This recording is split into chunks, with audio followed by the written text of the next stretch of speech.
स्वागत है आपका बी न्यूज नेशन में। मैं हूं आबिद हुसैन शेख। इंडियन ऑयल पंपों की परवानगी और डीलर की मार्ग सूची। आज एक निजी होटल में इंडियन ऑयल अधिकारियों की प्रेस कॉन्फ्रेंस से बात करते हुए नए डीलर्स नियुक्ति की मार्ग सूची और पेट्रोल पंप की परवानगी को लेकर इंडियन ऑयल पेट्रोल की दिशा निर्देश और नियमों के बदलाव की जानकारी देते हुए regular rural retail outlet petrol पंपों की डीलरशिप की नियुक्ति प्रक्रिया बताते हुए एप्लीकेंट फॉर्म भरने की आखिरी तारीख 14 दिसंबर है, कहा अधिकारियों ने। ಅವರಿಗೆ ಸ್ವಲ್ಪ ಕನ್ನಡದ ಸಮಸ್ಯೆ ಈ ಆಯಿಲ್ ಕಂಪನಿ ವತಿಯಿಂದ ಏನು ಅವರಿಗೆ ಈ ಸಲ First of all, I thank you all for coming to this press meet. And the prime purpose of arranging for this meeting is just to inform you of the regarding advertisement, retail outlet advertisement released on 25th November in Times of India newspaper and Vijayawani in Kannada. और 2433 में Bijapur district में हमारा locations है IOC का 73 locations के लिए हमने advertisement call up किया है। तो वो 73 लोकेशंस में 50 लोकेशंस रेगुलर आरओस के लिए हमने दिया है and 23 locations we have given for KSKs means rural ROs and same way BPCL total outlets confirm किया है बीजापुर डिस्ट्रिक्ट में 45 numbers regular ROs, 11 numbers rural ROs and HPC has called for 48 numbers of regular ROs and 4 numbers rural ROs. ये पूरा Bijapur district का है। और आपको entire Karnataka का चाहिए तो आईओसी का है 2433 लोकेशंस एंड एचपीसी का है 1411 लोकेशंस एंड बीपीसी का है 1450 लोकेशंस। तो इतने के लिए हमने कॉल फॉर्म किया है। अभी मेन ये रहेगा, आज तक जो भी एडवर्टाइजमेंट हमने रिलीज किया है वो जो भी किया था वो ऑफलाइन था। ऑफलाइन मतलब पेपर वर्क के पूरा वो पेपर वर्क करना पड़ता था एप्लीकेंट्स को। बट अभी ये प्रेजेंट गवर्नमेंट के इंस्ट्रक्शंस के हिसाब से ईज ऑफ डूइंग बिजनेस करने के लिए हम पूरा प्रोसीजर ऑनलाइन किया है प्रेजेंट एडवर्टाइजमेंट। तो ईज ऑफ डूइंग बिजनेस का चलते हम इवन एप्लीकेशन डालना भी ऑनलाइन में ही कर दिया और कुछ एप्लीकेशन में आपको अपलोड करने की कुछ जरूरत नहीं है। मतलब जैसे पहले हम पेपर वर्क बहुत कुछ पूछते थे, जितने भी डॉक्यूमेंट्स हम रिक्वेस्ट कर रहे थे एप्लीकेंट से वो सब अभी कुछ अपलोड करने की ज़रूरत नहीं है। आप एप्लीकेशन डालेंगे प्रोवाइडेड आपके पास वो एप्लीकेशन का जो भी सपोर्टिंग डॉक्यूमेंट्स है हमारे पास है करके आपको एक कंफर्मेशन देना होता है एप्लीकेशन डालने का समय भी। तो उसके बाद अगर आपका ड्रॉ लग गया, मतलब अभी ड्रॉ ऑफ लॉट्स जो भी हम कर रहे हैं, पहले ड्रॉ भी हम मैनुअल करते थे, मतलब किसी गवर्नमेंट ऑफिशियल को पीपल्स रिप्रेजेंटेटिव को बुला के हम ड्रॉ करते थे। बट अभी वैसा नहीं है, ड्रॉ भी ऑनलाइन ही कर दिया हमने। वो भी आईओसी, बीपीसी, एचपीसी नहीं कर रही है, वो थर्ड पार्टी को हमने दे दिया, गवर्नमेंट ऑर्गेनाइजेशन को, एमएसटीसी और एनआईसी को हमने दे दिया है। तो अभी ड्रॉ ऑफ लॉट्स होने के बाद जिसका भी ड्रॉ लग जाता है तो वो एप्लीकेंट को हम बोलेंगे पूरा डॉक्यूमेंट्स प्रोड्यूस करने के लिए। और प्रेजेंट कंडीशन में एलिजिबिलिटी ऐसा कर दिया है, मतलब पहले जो भी कंडीशंस थे, पहले हम एडवर्टाइजमेंट निकाला है तो आउटलेट के लिए अप्लाई करने के लिए मिनिमम इतना फिनेंस आपको दिखाना पड़ता है करके हम कंडीशन डालते थे। बट आज का दिन में ऐसा कुछ नहीं है, सबको अपॉर्चुनिटी देने के लिए हम बस एप्लीकेंट हमको एक कंफर्मेशन दे देगा कि आरओ रन करने के लिए, डेवलपमेंट के लिए मैं फिनेंस अरेंज करूंगा करके एक कंफर्मेशन देना होता है। उसके अलावा कुछ हम फिनेंशियल कैपेबिलिटी का कुछ बात ही नहीं है। वो मेजर थिंग है विच इज मतलब सबके लिए, जो रूरल में जो बैठा है उनके लिए भी वो हेल्पफुल रहेगा। अभी आज का दिन में मतलब आप लोगों का जितना भी नॉलेज है, तो पेट्रोल पंप लगाने के लिए इतना ये करना होगा, पैसा इतना दिखाना होगा करके थोड़ा सा फिनेंस में ही आधे लोग पीछे चले जाते हैं। बट अभी वो कंडीशन हटा दिया है। और नेक्स्ट कंडीशन है एजुकेशन क्वालिफिकेशन। हमारा पहले 12th क्लास रहा करता था रेगुलर आरओ के लिए, अभी सब के लिए रेगुलर आरओस एंड रूरल आरओस किसी भी आरओ के लिए हमने 10th class minimum education qualification दिया है। ये मेन है। And basic eligible condition application डालने के लिए 3 कंडीशन है। एक है एज, एज फैक्टर है 21 से 60 के बीच में एज होना है, except for freedom fighter category, freedom fighter CG2 we call them. तो उनको छोड़ के बाकी सब एप्लीकेंट्स का 21 से 60 तक एज होना है। एंड सेकंड एलिजिबिलिटी कंडीशन है education 10th class, minimum 10th class.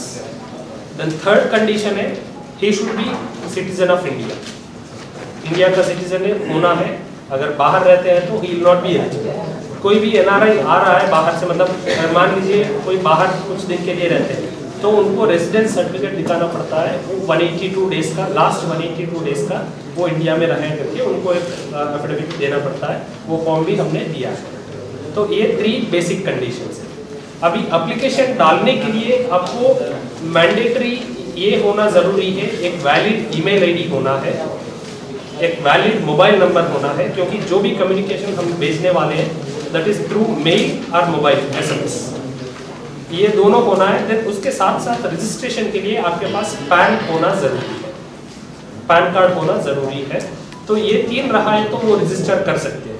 Register करने के बाद हम एप्लीकेशन डालने के लिए हमने मतलब नेक्स्ट टैब किया है। जो भी एप्लीकेशन हम आज दे रहे हैं दैट इज थ्रू ऑनलाइन। अगर आप चाहें तो नोट डाउन कर सकते हैं, वेबसाइट एड्रेस भी हमने दिया है, हम आपको पॉम्फलेट्स भी दिया है, उसमें हमारा एडवर्टाइजमेंट में मेंशन किया है वेबसाइट एड्रेस www.petrolpumpdealer.in www.petrolpumpdealerchayan.in ये साइट में जाके वहाँ पे गया है तो आपको तीनों कंपनीज का IOC, BPC, HPC तीनों कंपनीज का आपको एप्लीकेशंस वहाँ पे दिख जाएगा। तो जो भी लोकेशन आपको अप्लाई करना है, जो भी लोकेशन के अगेंस्ट आपको अप्लाई करना है, आप वहाँ पे जाके फर्स्ट रजिस्टर करना होता है। रजिस्टर करने के बाद जो लोकेशन आपका सूटेबल है वो आप अप्लाई कर सकते हैं। देन आज के दिन में मतलब आपको जो हैंडआउट्स दिया है एक बार आप उसमें देख सकते हैं, उसमें हमने क्लियरली मेंशन किया है जो मेन हमारा कंडीशंस है, मतलब salient features we call them as. Finance का तो हमने स्पेसिफिक कुछ पूछा नहीं, फिनेंस रिक्वायरमेंट का या एडवर्टाइजमेंट में कुछ ये नहीं। देन लैंड के लिए, लैंड का हम 3 कैटेगरीज बना दिया है। लैंड कैटेगरीज ये है कि ग्रुप 1, ग्रुप 2, ग्रुप 3। ग्रुप 1 मतलब वो एप्लीकेंट के साथ लैंड ऑलरेडी अवेलेबल है या वो किसी और से, मतलब उनका खुद का भी लैंड हो सकता है या किसी और से लीज पे लिया होगा, वो that is for 19 years 11 months minimum period होना है। अगर लीज पे लेते हैं तो 19 ईयर्स 11 मंथ्स का लीज पीरियड मिनिमम, तो वो ग्रुप 1 कैटेगरी में आएंगे। मतलब इट इज बट वो अप्लाई करना चाहता है, उनको भी हमने अकोमोडेट किया है इस बार। तो but priority will be given for group 1 category. तो ग्रुप 1 में किसी का मतलब ड्रॉप लॉट्स होने के बाद एक कैंडिडेट का सेलेक्ट हो गया, उसका हम पूरा ये डॉक्यूमेंट्स वेरीफाई करेंगे। डॉक्यूमेंट्स वेरिफिकेशन के बाद हम LEC करके लैंड एवेल्यूएशन कमेटी करके एक कमेटी जाती है, वेदर जो भी एप्लीकेंट बोला है वो सब कुछ हमारा टर्म्स एंड कंडीशंस के हिसाब से मुताबिक है या नहीं, वो चेक कर लेते हैं, मतलब ऑल आर सूटेबल और नॉट, जो भी मेंशन किया है। If it is okay then उसको हम LOI दे देते हैं, लेटर ऑफ इशुएंस बोलते हैं। अगर उनका कुछ भी गड़बड़ी हुआ, जो भी उन्होंने मतलब बाय मिस्टेक और व्हाटएवर इट इज उन्होंने कुछ गलती किया तो वो लैंड रिजेक्ट हो गया, तो ग्रुप 2 कैटेगरी में जाएंगे हम। ग्रुप 2 कैटेगरी में जो भी है उनका भी सेम प्रोसेस हम अप्लाई करके पूरा document verification and land evaluation की पूरा ये करने के बाद अगर ग्रुप 2 में कोई पक्का हो गया तो LOI इशू करते हैं। अगर वो भी रिजेक्ट हो गया तो ग्रुप 1 में जो रिजेक्ट हो गया वो ग्रुप 3 कैटेगरी में आ गया, ग्रुप 2 में जो रिजेक्ट हो गया वो भी ग्रुप 3 कैटेगरी में आ गया। और अभी ग्रुप 3 कैटेगरी में टोटल 3 एप्लीकेशन, मतलब ग्रुप 1 में जितने भी 3 लोग हैं वो 3 लोगों को हम ये बोलेंगे कि आप अल्टरनेट लैंड दिखा दो 90 डेज के अंदर। हमारा इंटीमेशन के बाद 90 डेज के अंदर अल्टरनेट लैंड दिखा, तो वो लैंड दिखाएंगे तो उसमें दोबारा कैटेगराइजेशन होगा ग्रुप 1, ग्रुप 2, ग्रुप 3। तो उस हिसाब से हम दोबारा वो प्रोसेस चालू करेंगे, ठीक है। तो ये लैंड एवेल्यूएशन कहते हैं। और लैंड के लिए मतलब फैमिली मेंबर्स का डेफिनेशन क्या है हमने मेंशन किया है। सेल्फ भी हो सकते हैं, मतलब मेरे नाम पे, आपका एप्लीकेंट के नाम पे कुछ होगा, देन स्पाउस का, देन आपका फादर मदर स्टेप फादर वो भी आपके फैमिली के अंदर ही आएंगे। Then brother sister step sister वो भी आपका फैमिली के अंदर ही आएंगे। Then son daughter step daughter, son in law, daughter in law, parents in law, grandparents, ये सब लोग आपका फैमिली के अंदर आ जाएंगे लैंड में। देन आपको एप्लीकेशन डालने के लिए थोड़ा सा ऑनलाइन भरना है तो बहुत लोगों को दिक्कत होगा आज का दिन में, तो उसके लिए हमने फैसिलिटेशन सेंटर्स भी प्रोवाइड किया है ऑल डिस्ट्रिक्ट हेडक्वार्टर्स में। अभी हमारा बीजापुर देखे हैं तो बीजापुर डिस्ट्रिक्ट में हम 2 लोकेशंस पे 2 आउटलेट्स पे हमारा फैसिलिटेशन सेंटर्स चालू किए हैं। तो एक लोकेशन है हमारा कंपनी आउटलेट NH13 में बीजापुर डेपो IOCL डेपो है, उसके बगल में एक कंपनी आउटलेट है, वहाँ पे भी एक बंदा को हम बिठा दिए। कोई भी पर्सन वहाँ पे जाके कुछ भी डाटा चाहिए तो वहाँ पे पता कर सकते हैं, वहाँ पे हम सब कुछ रेडी करके रखें। और आप हम लोगों को भी कांटेक्ट कर सकते हैं। एनीवे हम लोगों को डेली कॉल आते ही रहते हैं। We'll share the number also, आपको चाहिए तो हमारा कांटेक्ट नंबर्स भी शेयर कर लेते हैं। कोई चाहिए तो IOCL का कांटेक्ट नंबर ले लीजिए, अगर कोई भी एप्लीकेंट कॉल करना चाहते हैं तो 944 82 866 58। ये IOCL मेरा नंबर है, तो किसी भी टाइम पे एप्लीकेंट मुझे कोई भी कॉल कर सकते हैं जो भी डाउट है। देन सेकंड जो फैसिलिटेशन सेंटर हमने प्रोवाइड किया है, फैसिलिटेशन सेंटर एक कोको हो गया, हमारा कंपनी आउटलेट हो गया, एक है बिदनौर पेट्रोलियम जो जमखंडी रोड पे है, तो वहाँ पे भी हम एक बंदा को बिठाए हैं। वो बंदा को पूरा ट्रेन करके हम वहाँ पे बिठा दिए, तो कोई भी एप्लीकेंट उधर जाके वो पूरा डिटेल्स ले सकते हैं सब कुछ वहाँ पे। मतलब कन्नड़ बंदा को भी बिठा दिए सो दैट लोकल वाले जो भी आएंगे उनको दिक्कत नहीं होना है करके, कन्नड़ जिसको आता है वही बंदा को हमने बिठा दिया। क्या चाहिए 90 डेज। अच्छा, अभी ये रूरल एरिया में डालने के लिए लैंड कितना चाहिए, सिटी में कितना है? हम अभी स्टैंडर्ड नॉर्म से हमारा, बट जहाँ पे भी हमको चाहिए लोकेशन, जो भी हमने लोकेशन किया है उसका लोकेशन के अगेंस्ट हमने प्लॉट साइज कितना है हमने मेंशन किया है। हर एक लोकेशन के अगेंस्ट इक्वल है, सबको कॉमन नहीं है। कॉमन नहीं है क्योंकि मिनिमम कितना है? मिनिमम वही अभी एक कंपनी का अलग अलग है, तो वो स्टैंडर्डाइज नहीं कर सकते। समझ में आया, बट कम से कम मिनिमम तो सही होगा, इससे कम नहीं सकता, ऐसा कुछ हो ना। अगर वैसा है तो नेशनल हाईवे का रहेगा, नेशनल हाईवे का आउटलेट का ये रहेगा 45 मीटर्स बाई 45 मीटर स्टैंडर्ड, जो भी मैं बता रहा हूँ स्टैंडर्ड है। 45 मीटर बाई 45 मीटर का साइज है नेशनल हाईवे, जो भी मैं बोल रहा हूँ IOC स्टैंडर्ड्स है। देन HPC एंड BPC का स्टैंडर्ड्स भी ये बताएंगे। मिनिमम उसके पास कितना इन्वेस्टमेंट पैसा होना चाहिए? हाँ, वो हम बताएंगे इन डिटेल में आपको देता हूँ, वो भी है।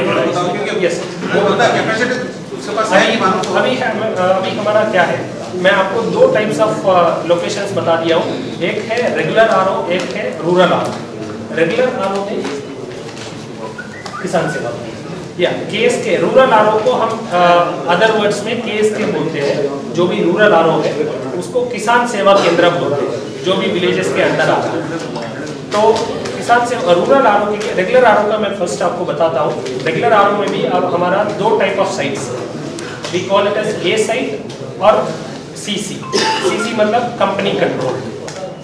A साइट और कंपनी कंट्रोल्ड रेगुलर RO के लिए हमारा हमने वो ब्रोशर एक मेंशन किया है, इसमें हमने क्लियरली मेंशन किया है पर KL ऑफ पेट्रोल, पर KL ऑफ डीजल हम कितना देने वाले हैं, क्योंकि हम ये नंबर करके हम नहीं बता पाएंगे क्योंकि इट इज डायनामिक, वो हमेशा चेंज होते हैं, मार्केट कंडीशंस के हिसाब से चेंज होते हैं। वो ब्रोशर भी हमने ऑनलाइन अपलोड किया है रिटेल आउटलेट वेबसाइट पे मिल जाएगा, बीजापुर में कहां का है सब कुछ वेबसाइट पे हमने किया।